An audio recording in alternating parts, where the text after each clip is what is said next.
Introduction के बाद हम कोर्स ऑब्जेक्टिव देख लेंगे, ऑर्गेनाइजेशन देखेंगे कोर्स की, कौन से कोर्स कवर करने हैं, प्री रेक्विजिट्स मैंने आपको लास्ट क्लास में शेयर किए थे कि हमारे पास जो है थ्योरी ऑफ ऑटोमेटा इसका प्री रेक है, और इंट्रोडक्शन कंपाइलर देखेंगे, ठीक है, समरी देखेंगे इसकी। कोर्स का बेसिकली इंट्रोडक्शन हम ऐसे बता सकते हैं कि at the end of this course student should understand the overall structure of compiler basically and will have the knowledge of significant details, important techniques commonly used जो भी हो रही हैं, the language feature that raise challenges for compiler। Language के कुछ ऐसे features हैं जो कंपाइलर के लिए चैलेंजेस क्रिएट करते हैं, ये सारी चीजें हमने देखनी है। ऑब्जेक्टिव ये है कि बेसिक कंसेप्ट हमने देखने हैं कंपाइलर के और कैसे ये काम करते हैं। सेकंड, लेक्सिकल एनालाइजर और सिंटैक्स एनालाइजर हमने इम्प्लीमेंट करना है C++ में, ठीक है। इसके कुछ मैं मार्क्स वगैरह भी रख लूँगा। थ्योरेटिकल है, प्रेजेंटेशन है, प्रोजेक्ट है, you know very well about. जो हमने मेन टॉपिक्स कवर करने हैं जी, इंट्रोडक्शन के बाद ऑर्गेनाइजेशन देखनी है, बैकग्राउंड, रिवीजन, ऑटोमेटा कंसेप्ट, ठीक है। ये मैंने इसलिए कि आपने लास्ट क्लास में भी पढ़ा है, लेकिन हम इसको क्विकली रिवाइज करेंगे। नॉर्मली ये मिड तक जो होता है वो थ्योरी ऑफ ऑटोमेटा का ही कोर्स होता है किताब में भी, ठीक है। आफ्टर दैट हम जो है वो कंपाइलर पढ़ते हैं। लेक्सिकल एनालाइजर है हमारे पास, सिंटैक्स एनालाइजर है, पार्सिंग टेक्निक्स है, ऑब्जेक्ट कोड जनरेशन है, ऑप्टिमाइजेशन है, डिटेक्शन है, रिकवरी है, हायरार्की। इसके अलावा फिर हमारे पास कुछ एडवांस टॉपिक आ जाते हैं कंपाइलर के। So this is basically the scheme. यहाँ पे लेक्चर्स अवेलेबल हैं, स्लाइड में आपसे शेयर कर दूंगा। Now what is compiler? Compiler की कोई मुझे डेफिनेशन बता सकता है? लास्ट क्लास में मैंने आपको बताया था कंपाइलर क्या होता है, कुछ आइडिया हुआ था आपको जिन्होंने क्लास ली थी?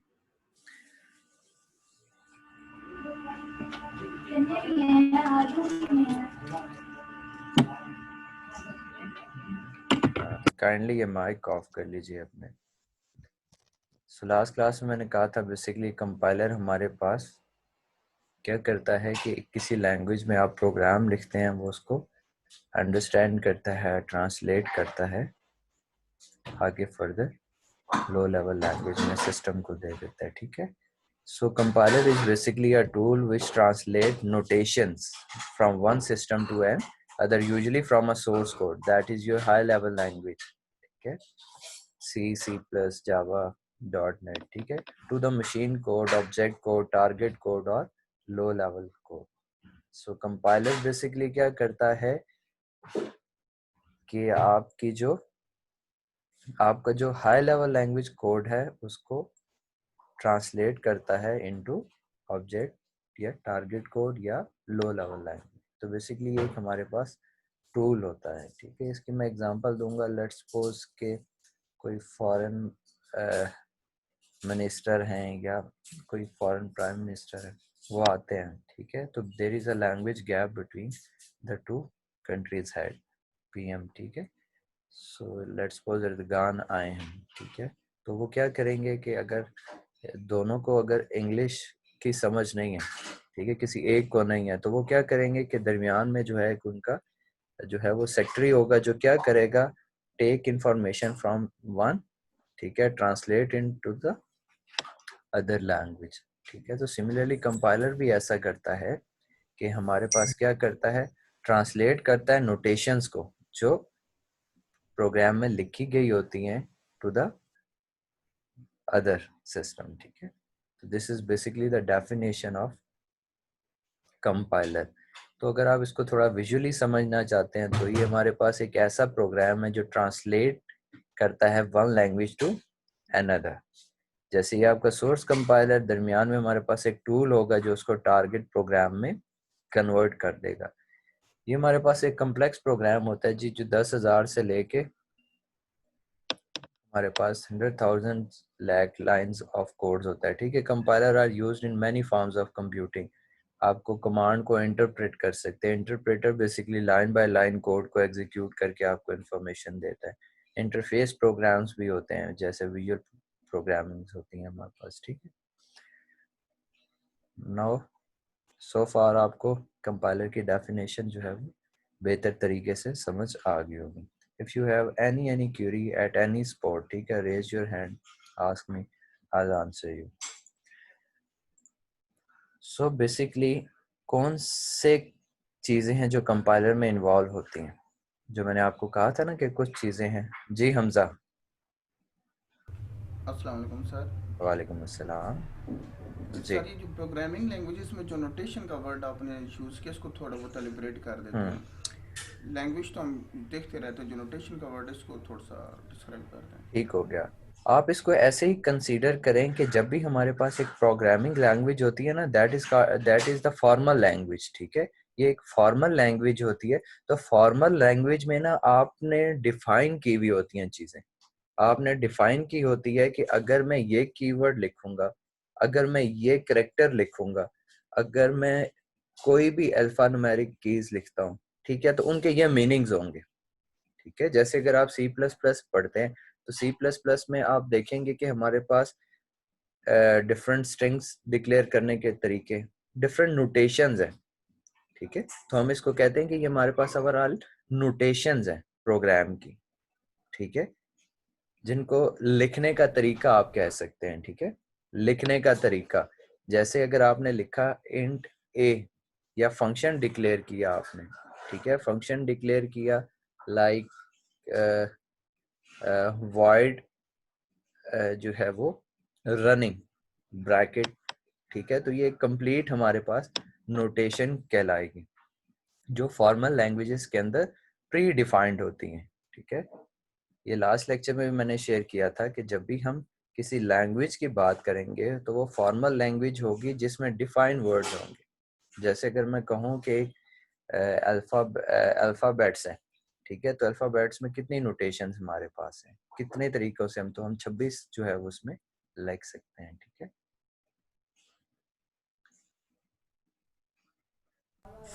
Okay sir, thank you. हाँ, फर्दर मोर जी, अगर आप देखेंगे तो प्रोग्रामिंग लैंग्वेजेस कंपाइलर के अंदर इन्वॉल्व होती हैं। दैट इज़ वेरी इंपॉर्टेंट कि आपने कंपाइलर जो है वो किस लैंग्वेज का बिल्ड करना है, ठीक है।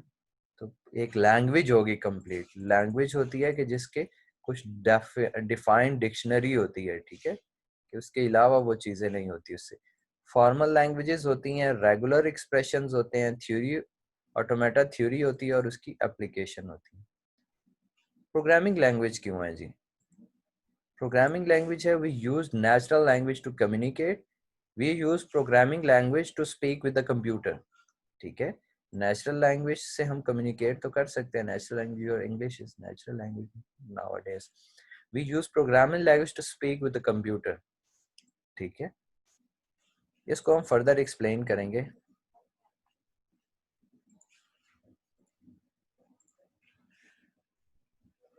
Now look at this, why compiler. देखिए, जब नेचुरल लैंग्वेज में हम बात करें फिर तो इतनी एम्बिग्विटी कम्प्लेक्सिटीज नहीं है, क्योंकि दोनों तरफ सेम लैंग्वेज यूज हो रही है। लेकिन जब हम कंपाइलर यूज करेंगे तो we use programming language to speak with the computer. So writing machine language numeric codes is time consuming and difficult, ठीक है। Like you use C7 is basically some register, ठीक है, move value to this and x equal to this, ठीक है। तो अगर आपको इतने ज्यादा जो है वो रजिस्टर्स को याद रखने की जरूरत पड़ेगी, उसके इंडेक्सेस याद रखने की जरूरत पड़ेगी, तो it is very difficult and time consuming. The assembly language has a number of defects. First of all, not easy to write, difficult to read understand, क्योंकि ये ह्यूमन से बड़ी फार होती है, ठीक है, ये मशीन के ज्यादा करीब होती है, ठीक है।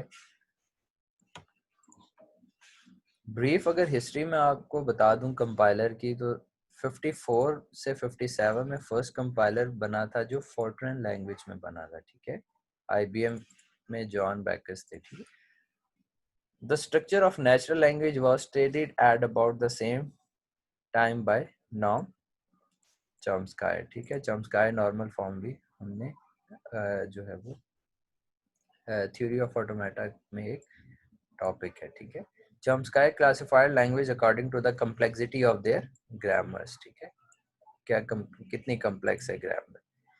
बेसिकली इसकी हायरार्की होती है and it now called have 4 level of grammar, 1 से 0 से 3 तक, ठीक है। The type 2 context-free grammar is considered the most useful programming language. It's basically a historical information जो आपको पता होनी चाहिए कि लेट्स सपोज आपसे कोई पूछता है कि अगर आपने कंपाइलर पढ़ा है तो हैव यू एन आइडिया कि कंपाइलर कब बना था पहली दफ़ा, तो आप बताएंगे 54 से 57 में फोर्ट्रन लैंग्वेज में हमारे पास जो है जॉन बैकस ने, आईबीएम की टीम का हिस्सा था, उसने बनाया था। यूज़ क्या किया गया था, वही स्ट्रक्चर नेचुरल लैंग्वेज की जो चॉम्स्काई नॉर्मल फॉर्म में बताई थी। 4 हायरार्कीज थी जो second most important. Further more अगर आप देखें रिसेंट एडवांसेस क्या हैं कंपाइलर में, वो तो 54 में बना था, जो कंपाइलर क्या करता था हाई लेवल से लो लेवल में कर देता था, लेकिन रिसेंट उसके बाद कुछ एडवांसेस भी तो आई। वो क्या आई, मोर सोफिस्टिकेटेड एल्गोरिदम जो इन्फर करते हैं। इन्फर का मतलब है कि चीज़ों को बेहतर तरीके से अंडरस्टैंड करते हैं, ठीक है। कोड को आपको बेहतर तरीके से समझते हैं, ठीक है। That is called inferring the information. So more sophisticated information है simplifying the information contained in that programme.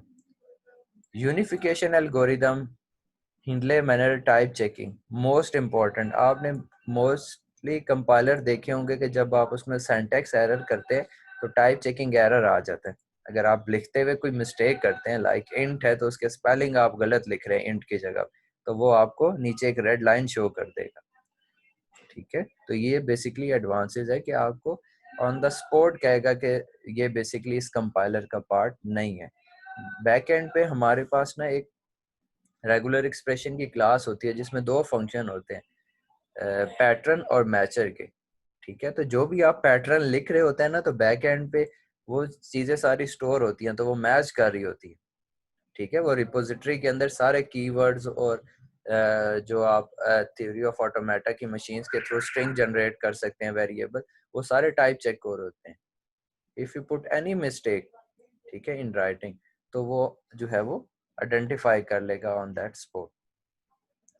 Window based interactive development environment है, ठीक है, जिसे आईडी कहते हैं, जिसमें हमारे पास अब एडिटर भी मौजूद है, ठीक है, जिसमें आप प्रोग्राम लिखते हैं। लिंकर का मतलब है कि जो आप ऊपर लाइब्रेरीज को लिखते हैं रन टाइम पे, वो लाइब्रेरी सारी आपके प्रोग्राम का पार्ट बन जाती है।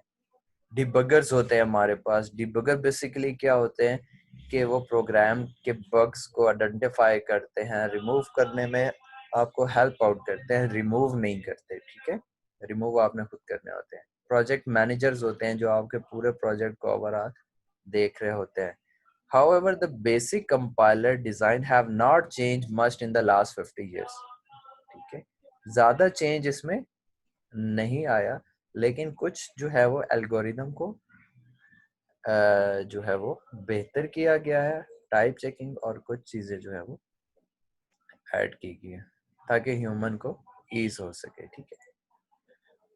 अगर फर्दर मोर हम देखा जाए तो सोर्स कोड कौन कौन सी फाइल्स में होते हैं, ठीक है। उनकी एक्सटेंशन बेसिकली क्या होती है, तो .c.cpp फाइल होती है, .java की फाइल होती है, जावा में प्रोग्राम लिखें, ये हमारे पास फाइल एक्सटेंशन है। इसके अलावा हमारे पास इंटरमीडिएट कोड फाइल्स होती हैं। इंटरमीडिएट कोड फाइल्स कौन सी होती हैं, जो ट्रांसफॉर्म करती हैं सोर्स कोड को during compilation, usually kept in basically temporary files rarely scene by the users. वो ऐसा होता है कि जब आप किसी चीज़ में उसको कन्वर्ट कर रहे होते हैं, जो इंटरमीडिएट फाइल टेम्परेरी फाइल्स होती हैं, जिनमें वो एक कह सकते हैं आप लॉग फाइल्स होती हैं, जो डेटा को मेंटेन कर रहे होते हैं, इंटरमीडिएट वैल्यूज को स्टोर करते हैं, लेटर ऑन जो फ्लश आउट कर देते हैं मेमोरी को, ठीक है। आपके पास जस्ट इनपुट फाइल होती है और आउटपुट फाइल होती है। इस वजह से यूजर को लिए वो रेयरली सीन है। फर्दरमोर अगर आप लोग देखें, an assembly code text file containing symbolic machine code often produced as the output of the compiler.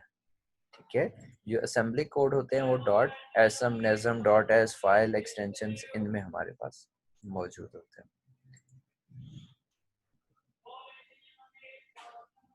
Further अगर ऑब्जेक्ट फाइल्स देखेंगे तो डॉट ओबीजे की फाइल्स होंगी या डॉट ओ की फाइल होंगी, that is the object file. Object file क्या होती है? वन और more binary object code files, machine instruction not yet link और एग्जीक्यूटेबल। ये एग्जीक्यूटेबल नहीं होती, रन नहीं होती, लेकिन कंपाइलर उस कंपाइलर में डॉट सी या डॉट सीपीपी या डॉट जावा, ठीक है, या डॉट सीएस की फाइल जब आप कंपाइल करते हैं तो दरमियान में यहाँ पे एक इंटरमीडिएट कोड जनरेट होता है, that is called your object code. ठीक है, ये ऑब्जेक्ट कोड पर इंडिपेंडेंट होता है, आप किसी भी कंपाइलर में इसको रन कर सकते हैं। बाइनरी एग्जीक्यूटेबल फाइल क्या होता है? लिंक करती है इंडिपेंडेंट एग्जीक्यूटेबल। ऑब्जेक्ट फाइल तो आपकी बन गई, उसके बाद लिंक करेगी independent executable, well not always the code dot exe dot out. ठीक है, डॉट एक्जी फाइल होती है अगर आप यूनिक्स या लिनक्स पे लिखें कोई प्रोग्राम, होपफुली आपने लिखा होगा, तो आप प्रोग्राम जब लिख के तो डॉट आउट के साथ उसको लिखते हैं तो वो फिर आउटपुट देता है आपको टर्मिनल पे। ठीक है, पहले ऑब्जेक्ट फाइल क्रिएट हो जाती है, पहले आप उसकी क्या करते हैं? ऑब्जेक्ट फाइल क्रिएट करते हैं, ओपन सोर्स है ना वो, तो सबसे पहले आप प्रोग्राम लिखते हैं टर्मिनल में, फिर उसकी ऑब्जेक्ट फाइल बनाते हैं, जो भी फाइल लिखते हैं डॉट ओस के साथ लिखते हैं तो वो उसकी ऑब्जेक्ट फाइल जनरेट होती है। आफ्टर दैट क्या करते हैं कि आपको अगर उसको एग्जीक्यूट करना है तो आप उस फाइल का नाम लिखते हैं, डॉट आउट लिखते हैं एक्सटेंशन, तो वो आपकी जो फाइल है वो रन फाइल बन जाती है और फिर आप उसको एग्जीक्यूट कर लेते हैं। ठीक है, these are basically the introduction compiler का, कि हमारे पास हमने देखा ना कंपाइलर में हमारे पास कौन सी चीज़ें ज़रूरत होती हैं। कंपाइलर में हमारे पास the very most important thing is the language. Language होती है, फॉर्मल लैंग्वेज होती है, इसके बाद हमारे पास कंपाइलर होता है, ऑब्जेक्ट फाइल्स होती हैं, और ये सारी फाइल्स हमारे पास इन्वॉल्व होती हैं। तो if you have any question in that 18 slides तो आप मुझसे शेयर करें, अदरवाइज हम नेक्स्ट स्लाइड पे अपने मूव ऑन करते हैं। जी, एनी क्वेश्चन?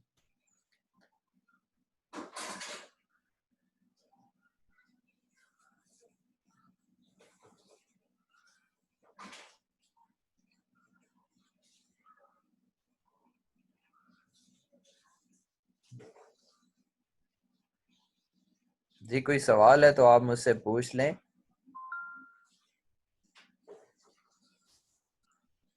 कोर्स ऑब्जेक्टिव के लिहाज से इंट्रोडक्शन मैंने आपसे शेयर किया, ऑब्जेक्टिव शेयर किया मैंने आपसे, ऑर्गेनाइजेशन कोर्स की बता दी, जो टॉपिक्स हमने कवर करने हैं वो मैंने आपको बता दिया। These are the most important topic, lexical analysis and syntax analysis, parsing techniques हैं। फर्स्ट क्लास में भी मैंने आपसे जो है वो एक ओवरऑल व्यू जो है वो शेयर कर दिया था। नाउ डेफिनेशन देखी, विजुअली देख लिया उसके,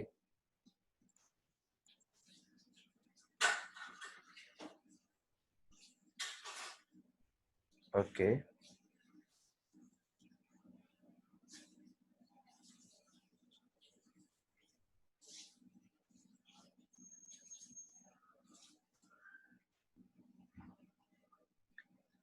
ऑर्गेनाइजेशन में जी हमने जो है वो थ्योरेटिकल पार्ट देखना है उसका, मे बी आपको कुछ प्रेजेंटेशन दी जाए, और वो नॉर्मली प्रेजेंटेशन यही होगी कि आप अपने प्रोजेक्ट की प्रेजेंटेशन दे दें। ठीक है, कुछ नंबर की मैं आपको प्रोजेक्ट दे दूंगा कि आइदर आप सी प्लस प्लस में या जावा में आप जो है वो दो इसके जो है वो इनिशियल पार्ट बना लें, लेक्सिकन एनालाइजर और पार्सर, वो टोकनाइज कर देगा आपके कोड को, और फर्दर मोर जो है वो पार्स करके बता देगा इधर योर सिंटैक्स इज ट्रू और नॉट।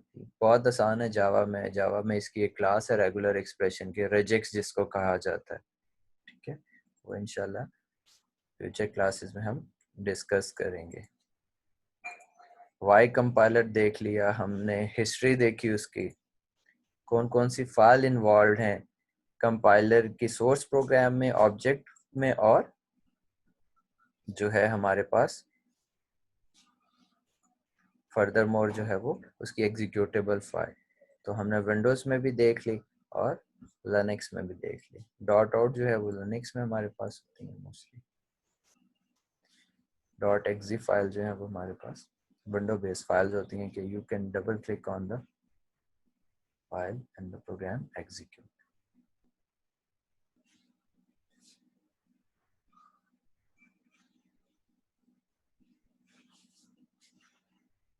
जी, अगर आपके पास कोई सवाल है तो